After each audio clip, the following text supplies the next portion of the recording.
साथियों, आप सभी का इस प्लेटफॉर्म पर स्वागत है। यहाँ पर हम लोग भारत के मुद्रा संबंधी इतिहास को इस वीडियो में देखेंगे और भारत में प्रचलित विभिन्न कालों में जो विभिन्न मुद्राएं रही हैं, उन मुद्राओं के संबंध में बात करेंगे और ये आपके परीक्षा के दृष्टिकोण से काफ़ी महत्वपूर्ण है। इनसे आपके प्रश्न बनते हैं। तो चलिए प्रारंभ करते हैं। प्राचीन भारत के सिक्कों की प्रमुख विशेषताओं के बारे में बात करें तो आहत, जो प्राचीन भारत के सिक्के हैं, इन्हें आहत सिक्के या पंचमार्क सिक्के कहते हैं। देखिए, ये छठी सातवीं शताब्दी ईसा पूर्व से पहली शताब्दी ईस्वी के मध्य ये जारी किए गए थे। आहत सिक्कों को सबसे पहले पहले ढाले गए सिक्कों के रूप में जाना जाता है। इन सिक्कों को उनकी निर्माण तकनीक के कारण यह नाम दिया गया है। अर्थात इन सिक्कों पर एक ठप्पे या आहत चिन्ह अंकित किए जाते थे। विभिन्न प्रकार के चिन्ह बनाए जाते थे। आप यहाँ पे चित्र में इनको देख सकते हैं। इनके अग्रभाग और पृष्ठभाग में किस प्रकार के चित्र हुआ करते थे। 7 चिन्ह वाले और 5 चिन्ह वाले सिक्के हुआ करते थे। इन्हें मोटे तौर पर 2 अवधियों में बांटा गया है। पहली अवधि जो है ये जनपदों या छोटे स्थानीय राज्यों के काल वाला था और दूसरी अवधि मौर्य साम्राज्य काल। तो मौर्य साम्राज्य में भी जो है आहत सिक्के ही आपको मिलते हैं। प्राचीन भारत के राजवंशों से संबंधित कुछ सिक्कों के बारे में बात करें तो देखिए, कुषाण राजवंश के बारे में बात करें, इससे पहले कुषाणों के पहले आप देखेंगे तो इंडो ग्रीक या हिंद यवन आते हैं। तो हिंद यवन की बात करें तो हिंद यवन शासकों को सर्वप्रथम सिक्के चलाने का श्रेय दिया जाता है, क्योंकि उन्होंने ही सर्वप्रथम लिखित और आकृति युक्त सिक्के चलाए। हिंद यवन शासक मिनांडर को सर्वप्रथम स्वर्ण सिक्के चलाने का श्रेय दिया जाता है। तो ध्यान रखिएगा, स्वर्ण सिक्के चलाने का श्रेय किसे दिया जाता है? मिनांडर को दिया जाता है। और उसके स्वर्ण सिक्कों को स्टेटर उसके स्वर्ण सिक्कों को स्टेटर, जबकि चांदी के सिक्कों को द्रह्म कहा गया। ये सिक्के द्विभाषिक 2 भाषाओं में होते थे, जिसमें एक तरफ प्राकृत भाषा और खरोष्टी लिपि तथा दूसरी तरफ यूनानी भाषा और यूनानी लिपि का प्रचलन था। इनके बाद शक आते हैं। शकों ने चांदी के सिक्के चलाए। रुद्रदामन, जो इनका एक प्रमुख शासक था, रुद्रदामन ने रुद्रदामक नामक चांदी का सिक्का चलाया। फिर आते हैं कुषाण। कुषाण जो हैं, इन्होंने सोने और चांदी के सिक्के जारी किए। ध्यान रखिएगा, कुषाणों के समय में जो है वो सोने और तांबे के सिक्के जारी करते हैं, वो चांदी के सिक्के ये नहीं चलाते हैं। आमतौर पर सिक्कों पर ग्रीक, मेसोपोटामियाई, जोरास्ट्रियन और भारतीय पौराणिक कथाओं से लिए गए चित्रांकनों को दर्शाया गया है। शिव, बुद्ध और कार्तिकेय जैसे भारतीय देवताओं को प्रमुखता से चित्रित किया गया है। कुछ अन्य महत्वपूर्ण फैक्टों की बात करें तो कुषाणों ने रोमन शासकों की नकल पर शुद्धतम स्वर्ण सिक्के चलाए, जो 124 ग्रेन के थे। उन्हें सर्वाधिक तांबे के सिक्के चलाने का श्रेय दिया जाता है कुषाणों को, परंतु इन्होंने चांदी के सिक्के नहीं चलाए थे। बिम्बकट फिशर, जो कि एक कुषाण शासक था, इसने शिव की आकृति वाले सिक्के चलाए थे और वो सिक्के प्राप्त होते हैं। जबकि कनिष्क ने बुद्ध की आकृति वाले सिक्के चलाए थे। कुषाण राजाओं में एक राजा था हुबिस्क। तो हुबिस्क के सिक्कों पर सर्वाधिक देवी देवताओं जैसे कि विष्णु, सकर्षण था जिन्हें बलराम कहते हैं, उमा, बुद्ध और यूनानी देवी देवताओं की आकृतियां मिलती हैं। अब सातवाहन वंश की बात कर लेते हैं। तो देखिए, इनके समय में तांबे, चांदी, सीसा और पोटीन से अलग अलग प्रकार के या आकार के सिक्के ढाले जाते थे।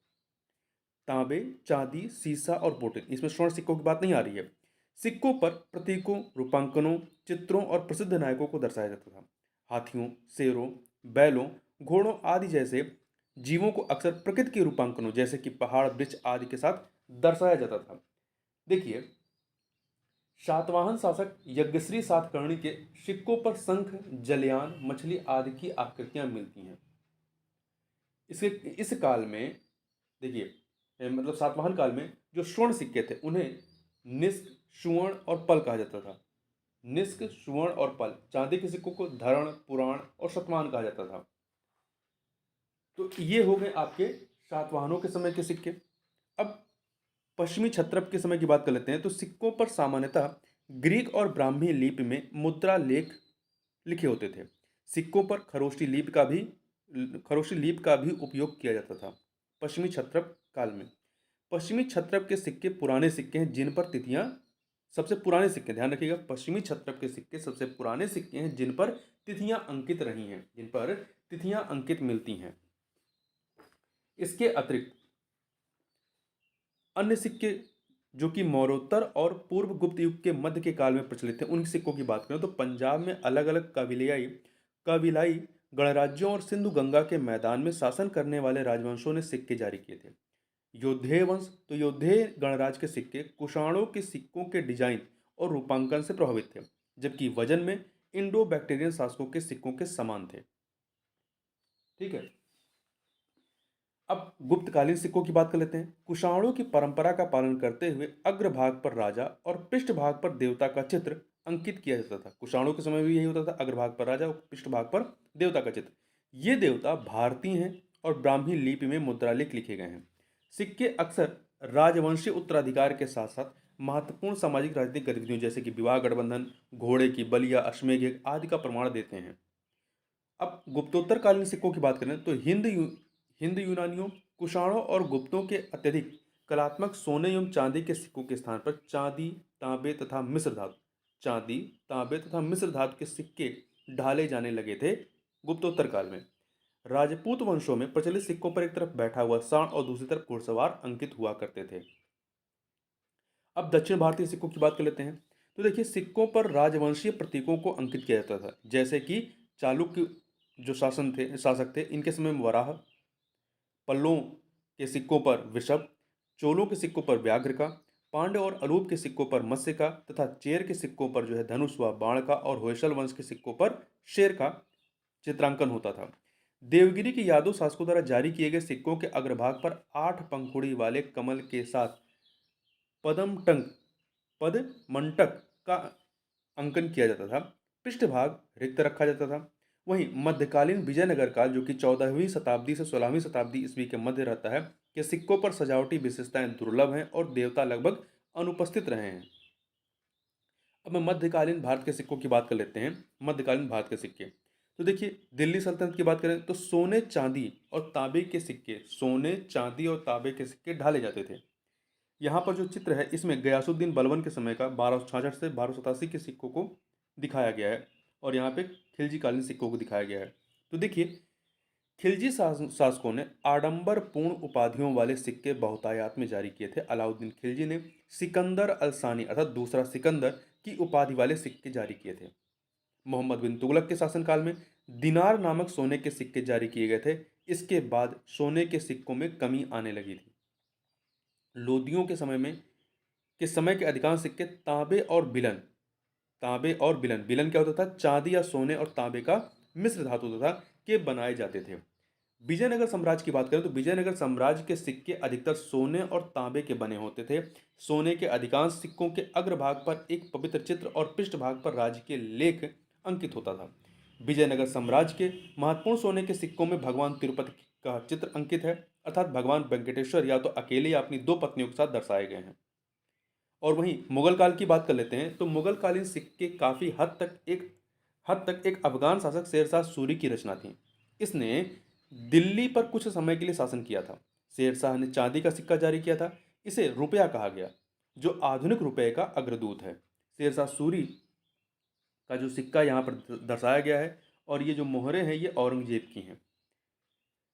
चांदी के रुपए के साथ मोहर नामक सोने के सिक्के, ये जो दिखाए गए यहाँ पर, मोहर नामक सोने के सिक्के और दाम नामक तांबे के सिक्के भी जारी किए गए थे। ठीक है। तो मोहर नामक सिक्के जो हैं औरंगजेब के समय में आते हैं। चांदी के रुपए, जो रुपए होते थे चांदी के होते थे, मोहर जो होते थे सोने के और दाम तांबे के सिक्के होते थे। मुगल कालीन सिक्कों में मौलिकता और अभिनव कौशल दिखाई पड़ता है। कुछ और फैक्टों की बात करें तो देखिए, औरंगजेब के काल में टकसालों की संख्या में वृद्धि होती है और टकसाल के अधिकारी को दरोगा या टकसाल कहा जाता था। और टकसाल जो होते थे वो केंद्रीय सरकार के नियंत्रण में हुआ करते थे। मुगल काल में जो प्रमुख टकसाल थे वो आपके लाहौर, जौनपुर, अहमदाबाद, दिल्ली, बंगाल, पटना एवं काबुल में स्थापित थे। मुगल कालीन मुद्रा प्रणाली में सुधार करने का जो श्रेय है वो शेरशाह सूरी को प्राप्त है। किंतु उसे सुव्यवस्थित रूप प्रदान करने का श्रेय सम्राट अकबर को जाता है। अकबर ने मुगल कालीन मुद्रा व्यवस्था को एक आदर्श रूप दिया। अब हम जो विभिन्न मुगल काल के शासक थे उनके समय के सिक्कों की बात करें तो बाबर और हुमायूं के समय में क्या है कि जो मुद्रा प्रणाली पहले चली आ रही थी उसी को उन्होंने आगे जारी रखा। बाबर ने काबुल में चांदी का शाहरुख तथा कंधार में बाबरी नामक सिक्का चलाया था। तो ध्यान रखिएगा, शाहरुख और बाबरी दोनों ही चांदी के सिक्के हैं और ये सिक्के किसने चलाए थे? बाबर ने चलाए थे। तो ध्यान रखिए, पूछा भी गया है कि शाहरुख सिक्का किसने चलाया था? तो बाबर ने चलाया था। उसके बाबर के चांदी के सिक्कों पर एक तरफ कलमा और चारों खलीफाओं का नाम तथा दूसरी ओर बाबर का नाम व उपाधि अंकित रही है। शेरशाह के समय की बात करें तो शेरशाह ने सोने के सिक्के अशरफ, चांदी का रुपया, मतलब शेरशाह के जो सोने के सिक्के थे उसे अशरफ कहा जाता था, चांदी का सिक्के को रुपया तथा तांबे को दाम कहा जाता था। इस नाम से सिक्के जारी किए। शेरशाह के शासनकाल में चांदी के रुपए और तांबे के दाम का विनिमय अनुपात जो था 1:64 था। मतलब एक चांदी का रुपया जो है बराबर होता था 64 दाम के बराबर, तांबे के दाम के बराबर। और चांदी का रुपया सर्वप्रथम शेरशाह ने ही जारी किया था। चांदी का रुपया जो है सर्वप्रथम शेरशाह ने जारी किया था, जिसका वजन 180 ग्रेन था। कितना था? 180 ग्रेन था। आगे चलते हैं। आगे इसमें देखें तो अकबर के समय में आते हैं। इसके सिक्कों पर कलमे की जगह, जो कलमा लिखवाए जाते थे, उन कलमों की जगह अल्लाह अकबर, जले जलालू तथा दूसरी ओर टकसाल का नाम अंकित था। उसके चांदी के एक अन्य सिक्के के एक भाग पर धनुर्धारी राम और राम के पीछे सीता की प्रतिमाएं अंकित हैं। तो राम और सीता वाली सिक्के किसके समय की हैं? अकबर के समय की हैं। और ऊपर जो है देवनागरी लिपि में रामशीय शब्द अंकित है। अकबर ने असीरगढ़ के विजय की स्मृति में अपने सिक्कों पर बाज की आकृति अंकित करवाया था। इसके अतिरिक्त इसके जो कुछ सोने के सिक्के थे उनके नाम क्या, उनको देखें तो मुहर, मुहर ये सोने का सिक्का है। ये मुगल काल का सर्वाधिक प्रचलित सोने का सिक्का था। आईने अकबरी के अनुसार एक मुहर जो है 9 रुपए के बराबर हुआ करता था। रुपए आपके चांदी के सिक्के थे। शशब, अकबर द्वारा चलाया गया सबसे बड़ा सोने का सिक्का कौन था? शशब था। इसके बाद इलाही, ये भी सोने का सिक्का था। यह सोने का गोल आकार का सिक्का था। रहस, यह 5.5 तोले का सिक्का था सोने का।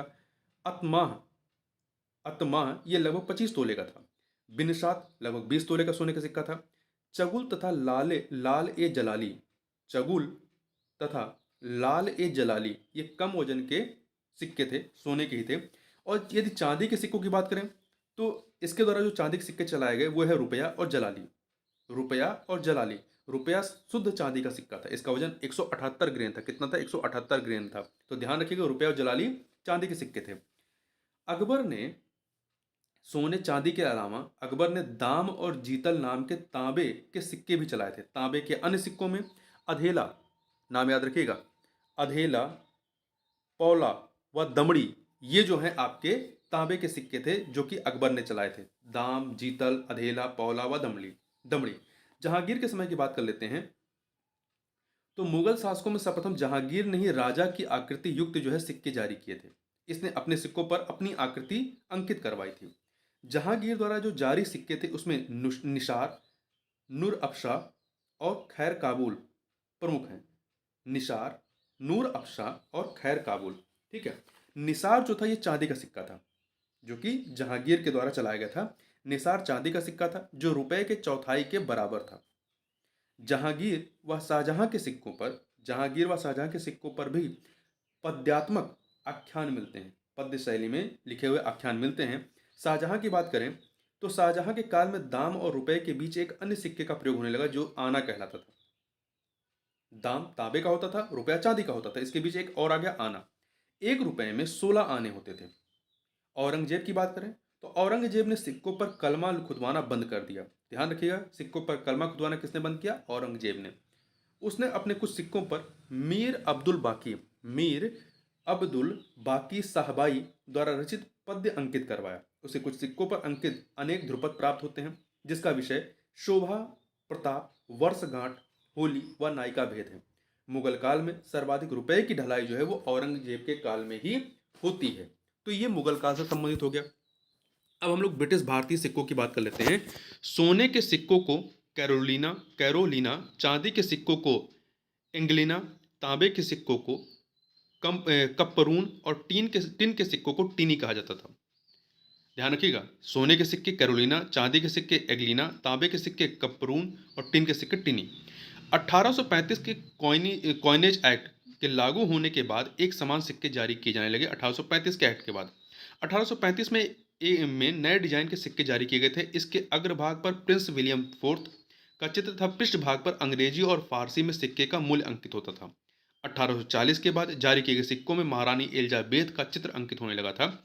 भारतीय सिक्का निर्माण अधिनियम 1906 से टकसालों की स्थापना जो है, जारी किए जाने वाले सिक्कों पर और उनके मानकों को भी शासित किया जाने लगा था इस भारतीय सिक्का निर्माण अधिनियम 1906 के द्वारा।